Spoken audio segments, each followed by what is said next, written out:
Ya, sekalian, sampai berjumpa kembali dengan saya Pak Arif. Nah, kali ini kita akan melanjutkan materi kita tentang tata surya. Dan kali ini kita akan membahas tentang hukum gerakan planet Kepler. Sebelum nanti kita membahas tentang planet dan benda-benda yang lainnya. Nah, langsung saja, sebelum kita membahas hukum Kepler, lebih baiknya kita mengenal dulu siapa Johannes Kepler tersebut. Kita akan belajar sedikit tentang biografi dari Johannes Kepler yang merupakan bapak astronomi modern. Ya, beliau lahir di kota Weilstadt di Jerman pada tanggal 27 Desember 1571. Nah, ini adalah patung yang dibuat di tempat dia lahir untuk menghormati dan mengenang jasa-jasanya. Nah, pada usia 6 tahun ia sudah dibuat kagum oleh komet yang melintas di atas langit di tempat tinggalnya. Jadi ibunya itu rupanya ingin menanamkan pada Kepler cinta akan alam semesta, khususnya benda-benda di langit. Maka pada saat ada berita bahwa ada komet yang mau melintas, maka ibunya ini membangunkan Kepler supaya bisa melihat komet tersebut. Dan pada usia yang kecil dia sudah dibuat kagum atas komet tersebut. Kemudian usia 9 tahun dia sudah mengamati peristiwa gerhana bulan secara mendetail. Ya, mungkin kalau kita ya lihat-lihat saja, tapi bagi Kepler itu suatu peristiwa yang sangat-sangat mengagumkan, dan dia amati secara mendetail, dan itu akan diingat ketika dia sampai besar pun dia mengingat peristiwa itu. Ini untuk semakin menumbuhkan cinta terhadap benda-benda angkasa. Nah, kita masuk ke masa remaja, masa dewasanya. Ia maunya belajar teologi di Universitas Tübingen, tapi dia tidak bisa memungkiri bahwa dia punya bakat yang begitu tinggi terhadap astronomi dan matematika. Maka pada tahun 1594 dia menerima tawaran untuk menjadi guru matematika dan astronomi di Austria. Kemudian dia menjadi asisten dari Tycho Brahe, seorang ahli matematika yang sangat terkenal. Dia diangkat oleh kaisar menjadi ahli matematika kekaisaran. Nanti dari data-data Tycho Brahe ini, Kepler akan menyusun hukum-hukumnya tentang gerakan planet. Jadi Tycho Brahe ini sangat berjasa bagi Kepler karena dia sudah meneliti, sudah mengamati, mencatat beberapa data-data tentang astronomi.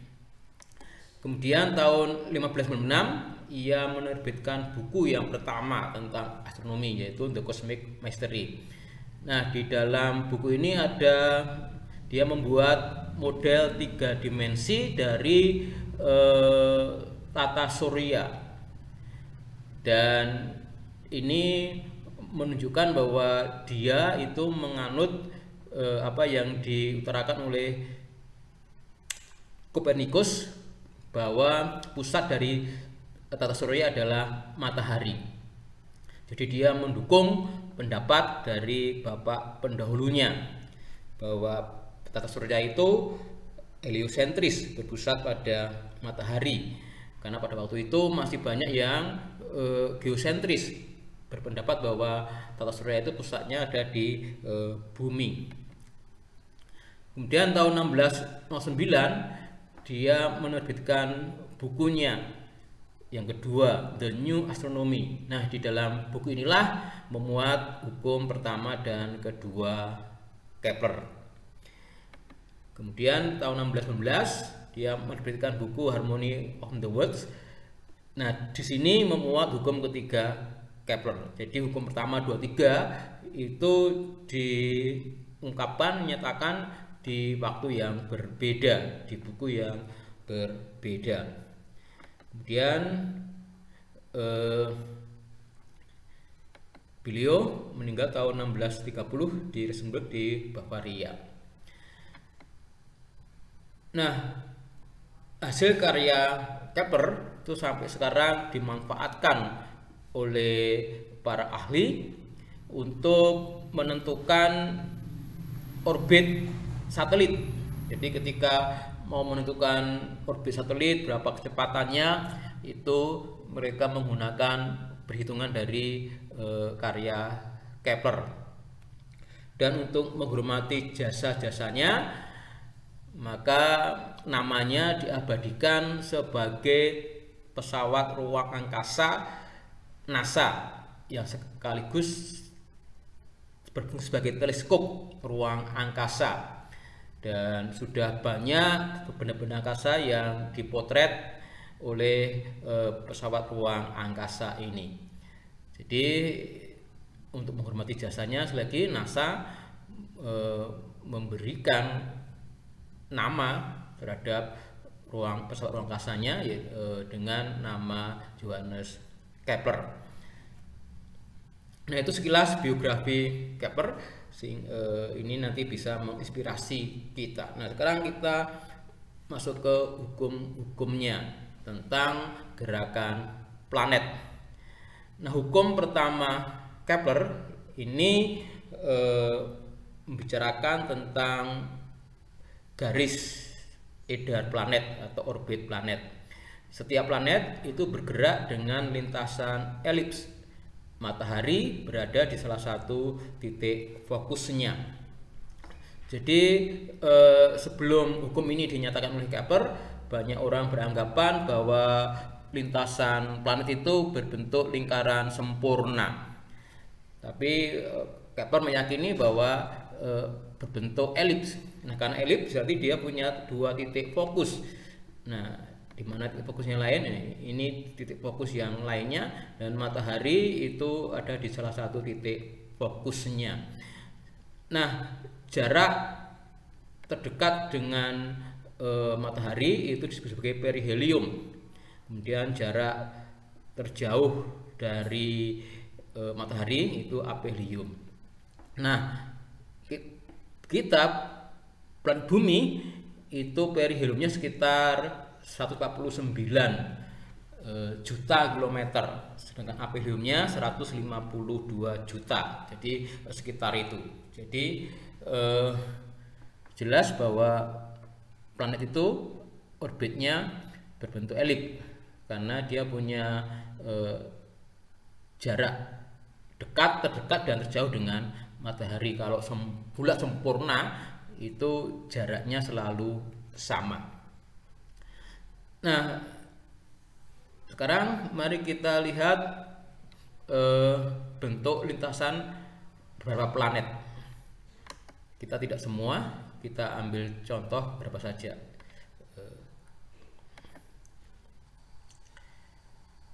Ya, saat ini kita akan mengenal orbit planet. Nah, kita akan ambil beberapa contoh saja. Yang pertama, Merkurius. Ya, ini planet Merkurius. Ini bentuknya seperti ini ya. Jadi elips tapi condong ke lingkaran. Nah, tadi elips itu punya dua titik fokus. Matahari ada di salah satunya. Lalu di manakah titik fokus yang lainnya? Nah, di sini titik fokus yang lainnya, di mana pusat dari orbit ini adalah di sini. Ini adalah pusatnya. Jadi Merkurius akan mengorbit seperti ini. Jadi matahari ada di titik fokusnya.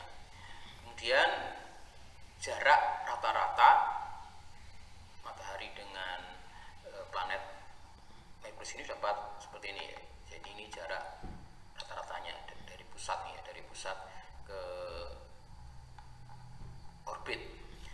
Nah, sekarang kita lihat planet Bumi.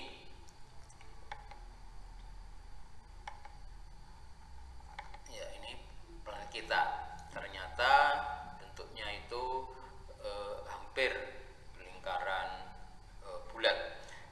Ya, ini titik fokus itu hampir berimpit sama dengan titik pusatnya. Ini planet planet kita Bumi ketika mengorbit matahari itu bentuknya hampir bulat. Nah, sekarang kita ambil planet yang luar, misalnya Uranus. Ya, ini planet Uranus hampir sama dengan juga Bumi.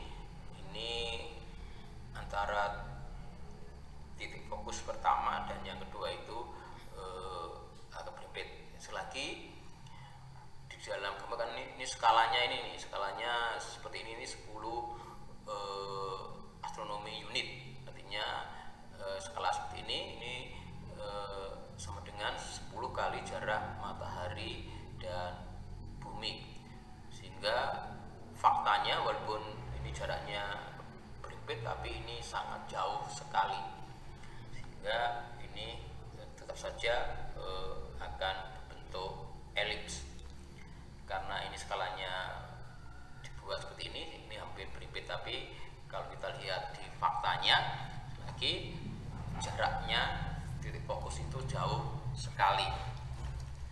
Nah, ini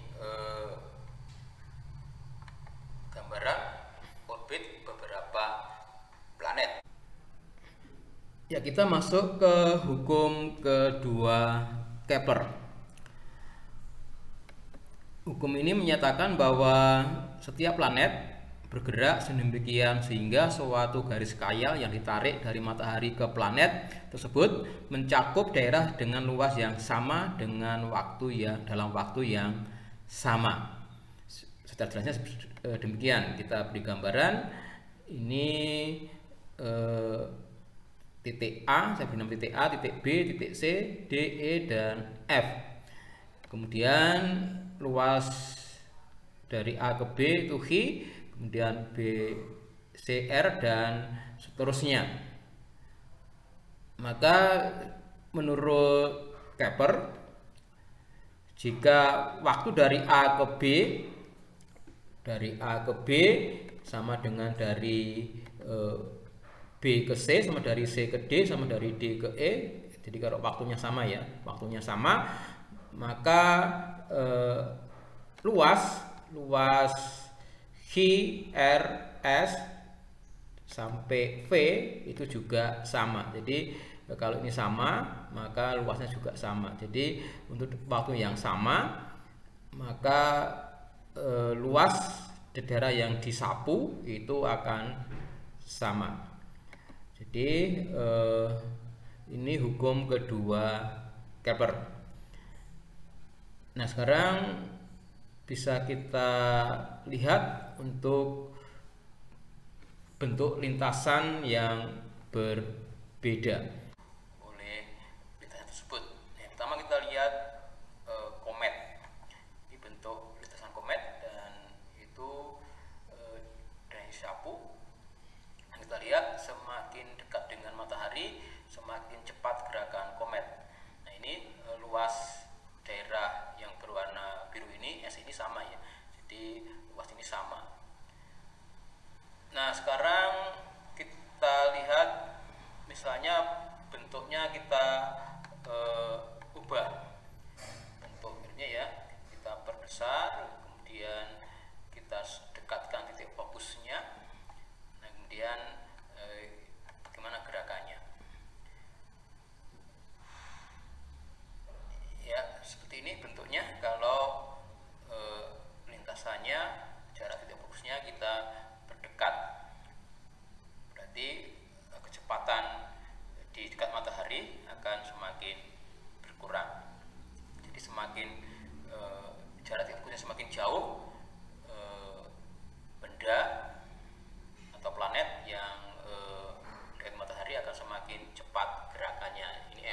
dari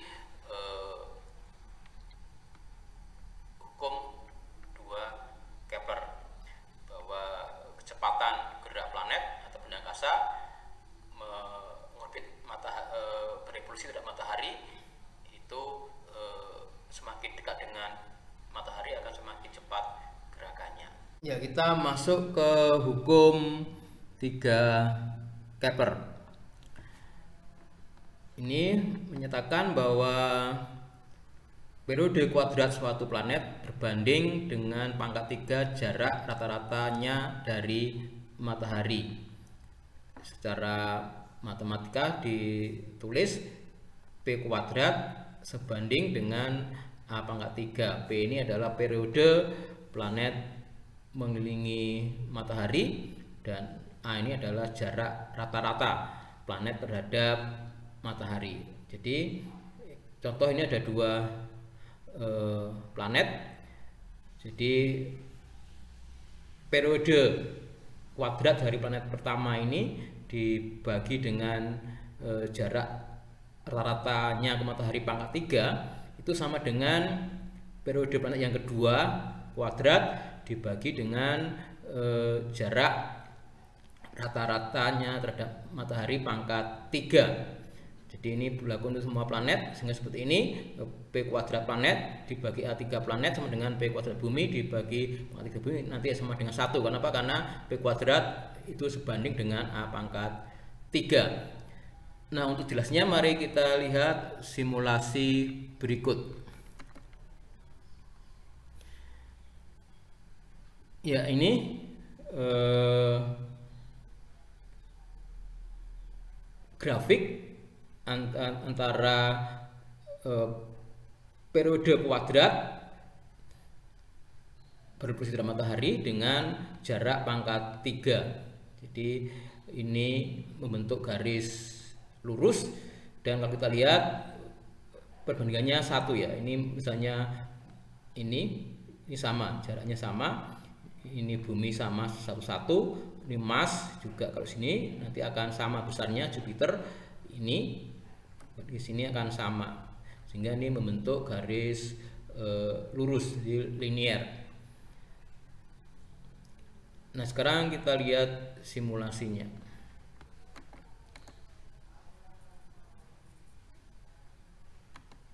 Ya, mari kita lihat simulasi bagaimana planet-planet ini berevolusi terhadap matahari. Nanti kita lihat waktu periodenya, kemudian ini jaraknya, jarak rata-ratanya. Apakah benar bahwa perbandingan antara periode kuadrat dibagi dengan jarak rata-rata planet terhadap matahari pangkat 3 itu sama untuk setiap planet, yaitu sama dengan 1. Ya, mari kita lihat. Kita akan mulai.